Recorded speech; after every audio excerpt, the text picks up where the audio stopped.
Voilà, donc on se retrouve aujourd'hui pour parler moka dans notre quotidien et on va voir comment, là on le fait assez souvent, mais c'est vraiment bien de le voir assez souvent parce qu'on ne rentre pas forcément le même type de matériel et puis ça vous permet et ça nous permet encore de revenir sur ce moment dans notre quotidien qui fait que Moka est né. Donc on vous invite à aller voir Moka les origines pour vous expliquer vraiment comment nous est venue cette organisation-là, Moka.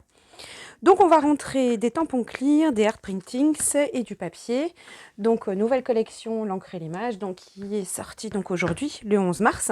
Et donc on va vous montrer assez vite fait, on ne va pas rentrer à nouveau dans les détails, mais on va peut-être dire des choses en plus qu'on n'a pas dites dans les précédentes vidéos.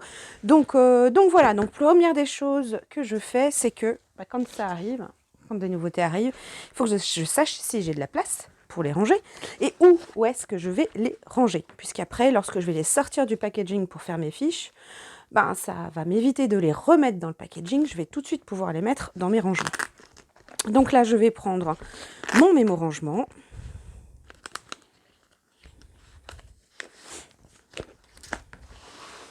Donc je range mes tampons clear dans les clickbox, donc je vais regarder. Alors je sais de toute façon que cette marque-là, je la range dans les 13 cm, dans les A5 médium. Et là, je sais que de toute façon, voilà, j'ai un esprit de collection pour cette marque.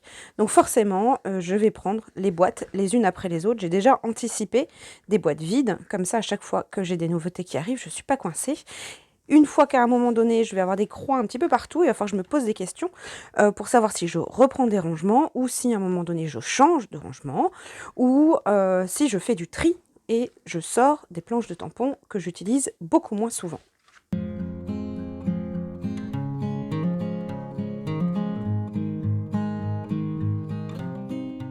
Je me suis rendu compte que j'ai pas mis de croix précédemment lorsque j'ai fait du rangement. Donc là, ici, j'ai encore de la place. Voilà. Voilà, une fois que j'ai mes rangements, je vais pouvoir attaquer mes fiches. Et là, pour cette fois-ci, je ne vais pas le faire avec la plaque de tamponnage. Je vais prendre les blocs acryliques All & Create. Donc là, je vais prendre le format A5 pour vous montrer aussi qu'avec ces blocs qui sont vraiment très fins, souples, nous permet en une seule fois, à condition que notre pad soit bien plein d'encre aussi. Donc quand on a des pads un peu fatigués, c'est vrai que la plateforme de tamponnage nous permet de tamponner plusieurs fois. Donc on arrive encore à faire du tamponnage avec des pads pas très jeunes, on va dire. Avec ce bloc-là, si votre pad d'encre est bien chargé, vous allez pouvoir voilà, réussir un peu mieux vos tamponnages qu'avec un support et un bloc un peu plus épais. Vous pouvez mettre une sacrée dose de planches de tampons, on peut même en mettre 2 dessus, je vais peut-être même en faire 2 en même temps comme sur la plateforme de tamponnage. Mais voilà, ça vous montre une autre façon de faire aussi avec un bloc acrylique. Alors pour ça, je vais prendre ma boîte qui me sert lorsque j'ai des fiches à faire. Donc c'est une Ampilbox A4 où à l'intérieur je vais avoir les transparents, je vais avoir des feuilles blanches. Je vais aussi avoir des feuilles déjà encollées avec du double face pour mes dies, si j'ai des fiches à faire avec les dies. Mais voilà, je pioche là-dedans et je retrouve tout de suite si j'ai besoin.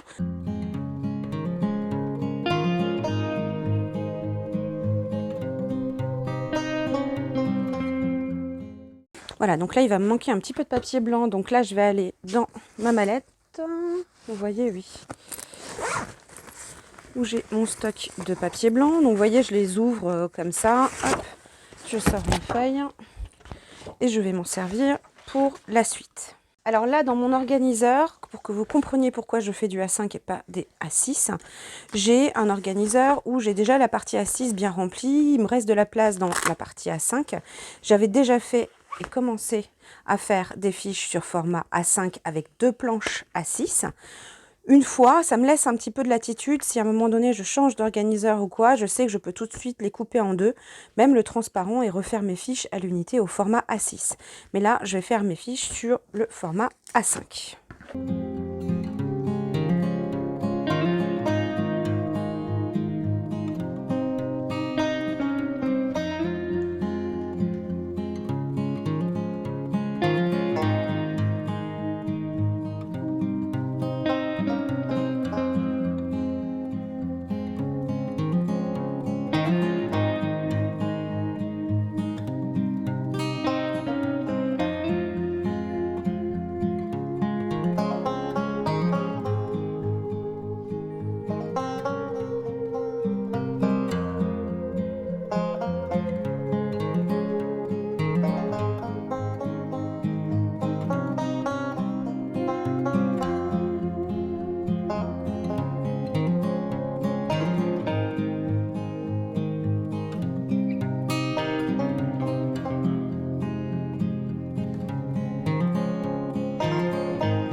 Voilà, donc là, j'ai fait donc ma fiche. Donc vous avez vu, avec le bloc acrylique, on arrive vraiment. Alors c'est moins rapide, hein, forcément qu'avec une plateforme de tamponnage. Il faut faire très attention quand on passe sur le transparent parce qu'on peut glisser aussi. Donc il faut être un petit peu à l'aise.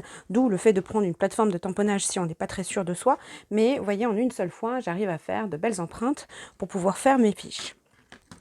Je ne l'ai pas fait en une seule fois. Pourquoi? Parce qu'avec l'Archival, j'avais peur que l'encre, le temps de l'appliquer sur toute la surface, l'encre sèche d'un côté et, entre guillemets, que mes empreintes ne soient pas aussi nettes, qu'il me manque des morceaux complètement. Donc voilà, j'ai voulu assurer le coup, je le fais un par un, mais sur une planche à 5. Donc là, je vais laisser sécher un petit peu. Important aussi, lorsque vous faites Versafine Archival en une seule fois, enlevez bien la Versafine une fois que vous avez fait votre fiche. Vous enlevez la Versafine pour pouvoir ensuite mettre l'Archival Ink. Si vous ne nettoyez pas vos tampons entre-temps, vous avez encore de la Versafine sur vos tampons. Et donc, quand vous tamponnez avec l'Archival ensuite par-dessus, ça peut-être ne pas forcément sécher comme l'Archival peut sécher sur des surfaces lisses, puisqu'il reste un petit peu de Versafine. Donc voilà, donc ça, je vais le mettre de côté. Et puis je mettrai ensuite, je les relierai avec le masking tape après. Donc voilà, donc je vais continuer mes fiches et puis on se retrouve, voilà, une fois que j'ai fait toutes mes fiches de tamponnage. Voilà, donc là en attendant que ça sèche, je vais ranger la collection de papier et aussi les plaques de texture que je vais ranger donc dans mon organiseur qui est maintenant customisé. Donc là, je sais que j'ai un petit tri d'Art Printings en petit format, donc celui-ci, qui sont aussi avec les plaques de texture, on va les appeler plaques de texture, de chez Carabel aussi.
Voilà, donc j'ai terminé de ranger mes plaques de texture. Je vais terminer avec le papier et ensuite, une fois que les tampons sont secs, enfin les feuilles transparentes sont sèches, donc je vais pouvoir vous montrer aussi comment j'ai fait. Puis je vais faire une petite modif comme ça, en même temps ça vous permettra de voir le côté modulable. Donc la collection de papier, il y a à l'intérieur dans les collections de papier toujours des embellissements à découper et vous avez aussi une planche d'embellissement A4 à découper. Donc moi ce que je fais, j'ai pris l'habitude lorsque je rentre une collection pour aller beaucoup plus vite après pour travailler dessus. Donc j'ai mis ma collection de papier, j'ai coupé les petites bandes ici parce que c'est toujours des petites choses pour la déco. Donc je les ai déjà préparées, il y a des motifs mais aussi des petits mots. Et j'ai tout découpé et mis dans une petite pochette EVA. Après vous pourriez aussi les mettre dans d'autres pochettes, mais là ça permet de mettre quand même en longueur toutes les frises qu'il y a le long des papiers. Donc moi ce que je fais, alors vous n'êtes pas obligé de les mettre l'une dans l'autre, mais étant donné que je vais les ranger dans mes mallettes, je suis sûre de ne pas les avoir à deux endroits différents. Et voilà, j'ai tout au même endroit. Alors pour ranger mon papier, moi je les range dans les mallettes 35-35 et donc j'ai un mémo sur le rangement de mes papiers aussi. C'est moi qui les achète, donc je sais à quoi ils ressemblent quand je regarde. Donc je les trie par marque. Donc là j'ai mes différentes mallettes et je mets la marque et le nom de la collection. Donc, généralement je sais à peu près le ton des couleurs et le thème. Ça, c'est des choses aussi que je peux rajouter. Je pourrais très bien faire une colonne avec un thème printemps, plutôt hivernal, plutôt, etc. Donc vraiment, je le rappelle, hein, les mémos, c'est vraiment des choses personnelles, complètement différentes d'une personne à l'autre. Donc faites-le en fonction de vos habitudes. Donc là, j'ai mes 4 mallettes et je sais que j'ai encore un peu de place dans la 2. Donc là, j'ai fait à peu près... Là, c'est tout ce que je peux rentrer comme collection de papier. Encore une fois, ça dépend dans la collection de papier. Est-ce que vous avez que 6 papiers doux recto verso? Est-ce que vous en avez 12, 18, 24, etc. Donc ça dépend un petit peu. Mais généralement, j'arrive à rentrer toutes ces collections. Donc là, j'ai 1, 2, 3, 4, 5, 6, 7, 8, 9, 10, 11, 12, 13, 14. J'ai 14 lignes. Donc là, je vais aller dans ma mallette numéro 2.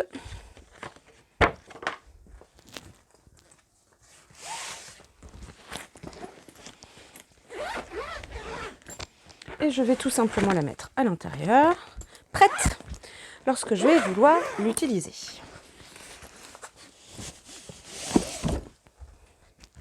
Ici, je vais rajouter ma collection de papier. Alors bien sûr, moi je les mets au crayon parce qu'une fois que votre collection de papier est utilisée, elle n'est plus là.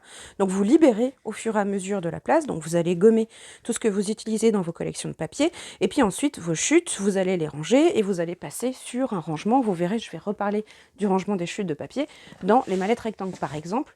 Donc voilà, ça c'est concrètement du consommable, c'est des choses, on les a, mais une fois qu'on les utilise, il n'y en a plus. Donc au niveau des tamponnages, donc j'ai fait à chaque fois donc l'affiche sur page blanche et la feuille transparente qui va avec. Donc là je vais les relier avec du masking tape. Petite chose que j'ai voulu changer par contre, puisque... Alors ça c'est bien lorsqu'on regarde des vidéos de présentation, lorsqu'elles existent, des marques lorsqu'elles sortent leur collection, mais par exemple pour celle-ci, ici, alors attendez, je vais vous ressortir le packaging pour que vous puissiez comprendre. Voilà, donc il s'agit de ces 2 collections de papier avec tout ce qu'il faut pour les chiffres, les mois, les jours, les années, etc., etc. Et on a ici sur ces collections, et donc c'est ce que nous dit l'encre et l'image, c'est qu'on va pouvoir vraiment jouer avec des superpositions, mettre les chiffres dans des cadres, faire des titres. Alors vous pouvez aller voir un petit peu ce que ça donne hein, sur le site l'encre et l'image, sur page Facebook, blog, etc. Mais donc ce que j'ai fait, j'ai pas reproduit les planches. Ça, c'est les planches qui équivaut au packaging. Ici, elles ne ressemblent pas du tout aux 2 collections. J'ai mixé, j'ai mis toutes les formes ici d'un côté. Et j'ai mis tout ce qui est chiffres, mois, etc. de l'autre. Donc c'est pour ça que finalement, je ne vais pas la laisser en A5. Je vais les faire en A6. Parce que là, ça se justifie.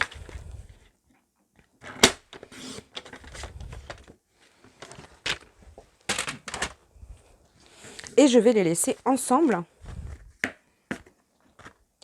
Où sont les transparents? Voilà, donc celles-ci, elles seront sur un format A6 et les autres sur un format A5. Mais ça vous montre après de quelle façon vous pouvez passer d'un format A5 à un format A6.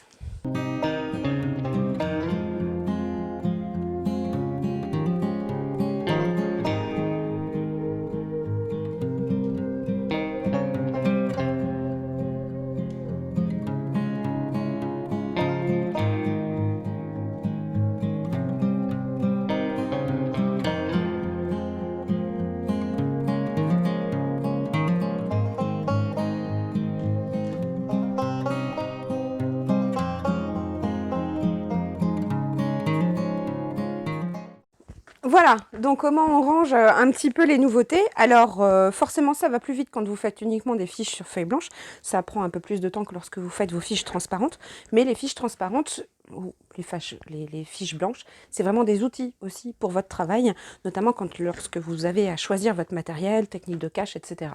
Donc je vous avais dit aussi, petite info, que j'allais faire un album avec le petit sac que j'avais réceptionné dans le kit Raconte-moi 2022 des ateliers de Karine, qui font écho à la saison 6 sur le Project Life. Donc voilà, prochaine chose aussi que je vais faire, et je vais associer la nouvelle collection qui est rentrée, c'est de faire un album. Je vais voir si je le fais si je colorise mon tissu avec les marqueurs ou la teinture, mais je pense que je vais plus partir sur la teinture. Et puis, bah voilà, je vais peut-être faire en plus de quoi faire 2 albums, puisque ici, ça va me permettre de faire, voilà, 2 parties de l'album que je vais pouvoir utiliser ici pour fermer mon petit album. Voilà, donc ça c'est une des choses parmi tant d'autres. Et donc voilà, donc une petite vidéo. Donc là on est dans la saison mocha dans mon quotidien, parce que bah voilà, quand ranger des nouveautés, ça fait partie de notre quotidien. Voilà, donc je vous dis à bientôt pour la prochaine vidéo. Ciao ciao!